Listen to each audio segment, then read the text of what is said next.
Assalamualaikum warahmatullahi wabarakatuh. Eee, untuk hari ini saya akan menjelaskan secara singkat saja tentang operasi, vektor, operasi bilangan vektor. Karena vektor ini termasuk dasar, bagi kita untuk mengerjakan kasus-kasus yang ada di mekanika. Nah, saya tidak akan menjelaskan secara detail, silakan nanti untuk detailnya dipelajari sendiri di file yang sudah saya bagikan kemarin, dan nanti juga akan saya kirimkan file PowerPoint. Nah, silakan itu dipelajari. Itu sudah saya buat sesederhana mungkin sehingga nantinya kalau itu kalian baca, kalian pasti mudah untuk paham. Nah, ini akan saya coba jelaskan tentang contoh soalnya, bagaimana cara mengerjakannya.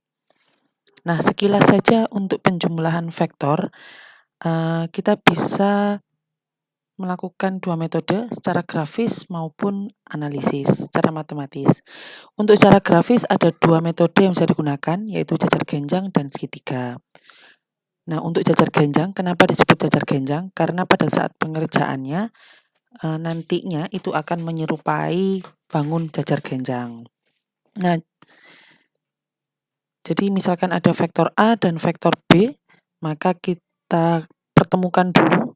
Jika ini dijumlahkan, maka kita temukan ujung ekornya vektor A dan vektor B, kemudian kita buat garis sejajar, dan akhirnya mempertemukan di titik P, kemudian kita tarik resultannya dari ekor sini sampai ke titik P. Nah, ini adalah besarnya resultan A dan B sesuai dengan hukum jajar genjang. Nah, kalau dengan segitiga, maka yang perlu kita ketemukan adalah kepala dan ekor. Nah, misalkan ini ada vektor A, kita temukan dengan ekornya vektor B. Baru nanti kita tarik resultannya. Nah, ini juga sama. Oke, langsung saja ke contoh soal biar tidak terlalu lama. Misalkan ada suatu skru diberi dua beban F1 dan F2 seperti tampak pada gambar ini ya. Nah, kalian disuruh menentukan besar dan arah resultan gayanya. Ini ada F1, ada F2. F1 dia bentuk sudut 15 derajat pada sumbu horizontal, dan F2 dia bentuk sudut 10 derajat pada sumbu vertikal. Nah, langkah pertama yang harus kita lakukan adalah menjabarkan gayanya atau membuat free body diagramnya. Kita gambar dulu gaya F1, vektor gaya F1 dan F2. Baru kemudian kita tarik garis sejajar dengan F1. Kemudian kita tarik garis lagi yang sejajar dengan F2 di sini. Nah, baru dari ujung sini sampai sini kita tarik garis resultan. Nah, ini adalah garis resultan atau FR-nya. Nah, kemudian setelah dari situ kita analisa sudut-sudutnya. Nah, ini kan kita belum tahu ini sudutnya berapa, kemudian yang ini berapa, yang ini berapa. Nah, kita cari tahu dulu. Perhatikan yang di sini, hiraukan yang lain. Yang ini dihiraukan saja. Jadi angka-angka ini ditutupi saja. Perhatikan, ini adalah sudut siku-siku di mana besarnya adalah 90 derajat. Dan ini adalah 15 derajat. Yang ini 10 derajat.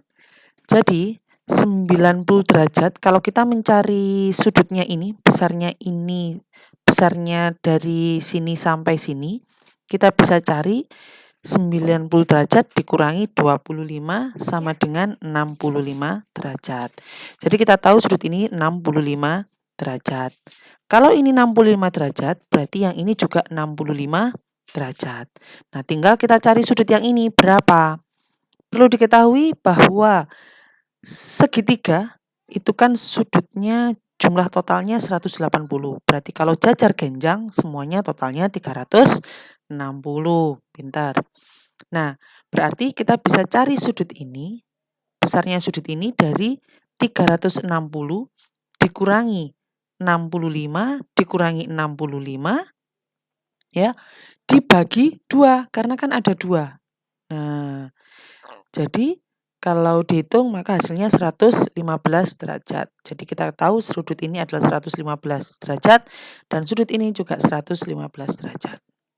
Oke, kita lanjutkan saja. Nah, kemudian dari jajar genjang ini kita sederhanakan lagi menjadi bentuk segitiga. Nah, bentuk segitiganya akan jadi seperti ini. Nah, yang perlu kita cari adalah besarnya FR ini, ya, besarnya FR ini dan sudut ini, sudutnya theta. Nah, jadi yang perlu dicari adalah FR dan theta. Nah, ini yang harus kita cari. Bagaimana mencarinya? Nah, karena kita sudah melakukan secara grafis, sebenarnya kalau memang ketika kita menggambar ininya tadi akurat, sesuai, pakai skala dan sebagainya, kita tinggal ukur saja. Tapi karena kita buatnya asal-asalan ya, jadi untuk hasilnya biar lebih akurat, kita gunakan analisa matematis. Untuk analisa matematis, berarti kan ada 2 komponen yang tidak diketahui, maka harus ada 2 rumus yang diketahui. Yang pertama kita gunakan aturan kosinus, di mana aturan kosinus ini bisa digunakan untuk mendapatkan nilai besar dari resultan gayanya atau nilainya FR. Nah, ini sudah ada di rumus yang di PowerPoint itu sudah ada, nanti silakan dipelajari. Tinggal kita terapkan saja. FR ya berarti resultannya ini F1 sama dengan akar dari F1 kuadrat ditambah F2 kuadrat dikurangi 2 F1 F2 cos 115 ini ya. Nah, kemudian dimasukkan angka-angkanya dan pada akhirnya muncul FR 212,6 derajat Newton. Nah, ini adalah besarnya resultan. Nah, sekarang kita tinggal cari arahnya atau tetanya ini berapa. Nah, untuk menentukan arah resultan atau theta, kita gunakan aturan sinus. Di mana di PowerPoint juga sudah ada. Nah, 150 Newton sin theta, ini ya, karena kan sudut yang ada di depannya, sama dengan 212,6 Newton per sin 15. Nah, jadi kita bisa cari sin tetanya berapa, kemudian kalau sudah ketemu sin theta, kita antisin jadi ketemu theta. Nah, nanti coba dicek lagi. Jadi theta sama dengan 39,8 derajat. Nah, dengan ini kita sudah tahu besarnya resultannya FR sama arah resultannya.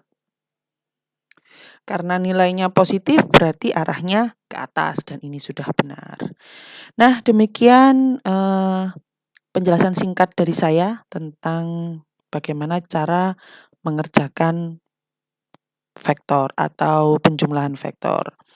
Nah, coba nanti dipelajari lagi di buku referensi biar lebih mantap lagi. Oke, selamat mengerjakan tugas dan tetap jaga kesehatan. Assalamualaikum warahmatullahi wabarakatuh.